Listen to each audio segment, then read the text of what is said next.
problem is men love idealistically and women love opportunistically. Okay. We are the romantic ones. We fall for the Disney fairy tale life. We think that she's our soulmate and we can't live without her. That's why more men unalive themselves after a breakup than women do. Women actually move on much faster than men do. One, because they're lining up their orbiters before they even dump that brick in your lap. We call that monkey branching, right? Women are very good at monkey branching. But two, women have this thing called war brides phenomenon, right? Which is bred into them. It's a part of their evolutionary DNA and psychology.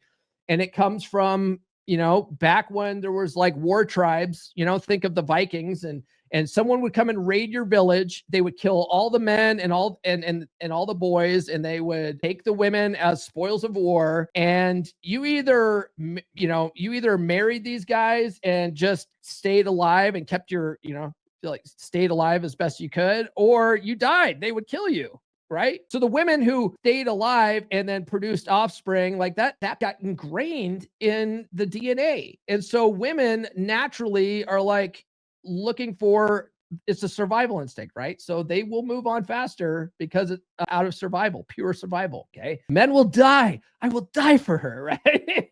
Oh man, guys, I hope you're getting value out of this. Follow me on social media, would you? The links are in the description. I'm on all the good platforms. Okay. And then do get the ebook. Fine. Here's how to get her back, right? This is designed for guys who are dealing with a breakup situation, or if you just like my books, right? You can get this. The guys at Beer Club, when I produce an ebook, I make it available to them first, and I pin it in the chat there. In fact, if you guys get in Beer Club, which we'll talk about in a little bit, if you guys get in Beer Club, there's all sorts of free resources. Okay, you get in that group, just scroll through all the pinned things at the top of the chat. There's so much good stuff in there. Right? So much good, valuable information that will help you level up in life. All right. But for now, okay, you're like, I don't know you from Adam, Paul. I just found this episode because I was trying to get my ex back. Okay. Well, here you go. Here's how you get her back. All right. But I guarantee it's a bad idea. Now, listen, once you get that ebook, all right, you're going to find out that my next book's coming out. Forget That Bitch, a red pill guide to breakups. That's coming out here next month in June. In fact, all this month, I've got to get the formatting together for publishing, and I've got to start recording the audiobook. So that process starts this month, and I want to get you guys excited about it. So when that comes available, you'll hear about it here on the podcast. You'll hear about it on the email list. All right. But if you guys want to know what happened in your relationship and what caused it to erode in the first place, get this book. Okay. Get Her to Fuck You Again, a red pill guide to fix a dead bedroom. That talks about why your relationship eroded in the first place, right? And most of you guys didn't even know it happened. You guys, it hit you like a ton of bricks. You thought everything was normal. You thought everything was fine until she was like, I can't do this anymore. I'm breaking up with you. And you're like, what the fuck happened? I thought we were good, right? This explains it, all right? And if you would have had this, you would have turned things around, all right? But you didn't. And so now you're here. Now you need Forget That Bitch. But let me play a commercial for this book, and then we'll get back to the topic at hand today. Are you tired of the dead bedroom? Wondering what happened to the passion, the connection, and the spark? Well, here's your answer. Introducing Get Her to F You Again, a red pill guide to fix a dead bedroom. Now on Amazon. This isn't about manipulation or tricks. It's about real strategies that work. If your wife has stopped being intimate with you, it's not because the love is gone. It's because the attraction is gone, and that's fixable. This book will teach you the skills to lead your marriage, rebuild your confidence, and become the man she can't stop thinking about. 3 reasons to get this book. 1. It breaks the cycle. You'll learn how to stop doing the same things that are killing her attraction and start doing the things that reignite it. 2. It's practical and proven. With clear, actionable steps, you'll build yourself into the man you were always meant to be. 3. It works for men like you. Paul Bauer has helped hundreds of men just like you fix their dead bedrooms. And now, it's your turn. Don't let another day go by feeling frustrated and disconnected. Go to Amazon right now and buy Get Her to F You Again. Read it, apply it, and watch your marriage transform. The connection isn't gone forever. You just need the roadmap to get it back. And this book is it. All right. Let me turn that off there. But there we go. All right. Let's see here. We got a whole bunch of people in the chat today. Nurse Chick's in the house. Nurse Chick. What's going on, babe? If you guys didn't know, Nurse Chick's working on a book too. It's called It's called Belly's Full, Balls Empty, a Pink Pill Guide to Keeping Your Man or something like that. It's still a working title. She's working on it. But man, she wrote like 5 chapters when we were in Toronto, and it's good, guys. It's good.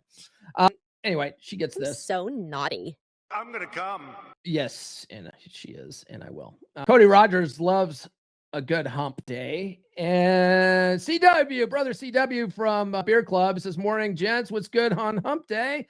Ray Leyland's also a Beer Club brother. Good morning, Cody, CW, Nurse Chick, and fellow winners. CJ's in the house. I don't know what he says here. And then Real Rain 89 says, how do you avoid your ex trying to get back with you? Well, one way you could do it is block her. Like, why are you interacting with her in the first place? You know, if you don't have kids with a woman, like, block that. Just completely block that, right? And if you have kids with a woman, block her on every outlet except for like email and maybe texting, right? Because you do have to sort of coordinate. You have to co-parent a little bit, but otherwise, like, block her everywhere else. Fuck that. Don't talk about my love of my life that way, Paul. Oh, let's see here. Yes, never take her back. Move on. Improvement on himself. That's a good idea. All right, let's see here. Women are heartless. They're cold and heartless. Yeah. I used to watch, or I used to rather listen to Tom Likas. You guys ever hear of Tom Likas? Tom Likas used to have a radio show out in LA, and I used to listen to it on my commute home when I was married. And it was pretty, it was red pill before red pill, right? Like, it was like, some might even say Tom Likas is the godfather of red pill. And man, it was toxic as fuck. Right? He was always talking about dump that bitch and women are dream killers and women are gold diggers. That was his whole motto, right? So I would sit there and listen to that toxic shit. And I would come home and just already have resentment with my wife, and she didn't even do anything wrong, right? Some of the times, like, sometimes she did, but every once in a while, I would just have a shitty attitude, right? We call this, God, what is it called? What is it called? It's basically, man, the word escapes me right now. But you're basically pre-framing a certain situation, right? You get this pre-frame notion, and so you automatically have this idea about someone before you even walk in the door. They did I'm listening to Russell Brunson's book, .com Secrets, and he was talking about this concept, and he was saying how pre-framing influences us in so many ways.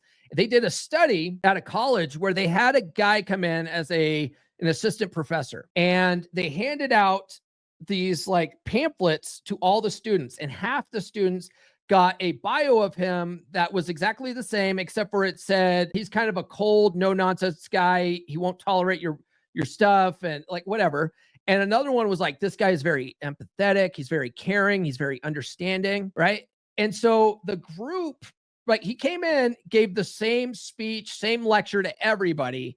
And when they went back and asked people, the people that got the pre-frame that he was cold and, short with people and he didn't tolerate nonsense, they didn't like him very much. They're like, I don't know. He was kind of a dick, right? He was kind of a short dick, didn't understand me. And then all the people that got the pre-frame of, oh no, he's a warm, caring guy, and he wants to draw the best out of you, all this kind of stuff. They're like, oh, I loved him. He was so motivational, all this. And that he gave the same speech to everybody. That pre-frame will fuck you over, right? So if you're watching black pill content and MGTOW content, talk about how women are cold and heartless, every woman you see, you're gonna have that preconceived notion, okay? Even if she's the greatest woman in the world, you're gonna look at her with a side eye going, oh, I think she's up to something, right? It's all up here. It's all bullshit. All right, let's talk about the humiliation spiral and how chasing her destroys you, okay? The thing is that I've been talking for months, right? Here, a woman, in order to be attracted to you, has to respect you, right? She can't love a man she doesn't respect. She has to see you as above her in some way. That's why I talk about the captain executive officer dynamic, right? If she starts seeing you as below her in any way, she cannot love you, all right? So if you are chasing her, she's dumped your ass, and now you're chasing her and groveling and begging, she sees you as below her, okay? It completely changes the dynamic. And the more you do it, the worse it gets. New episodes every Monday, Wednesday, and Friday. Subscribe now.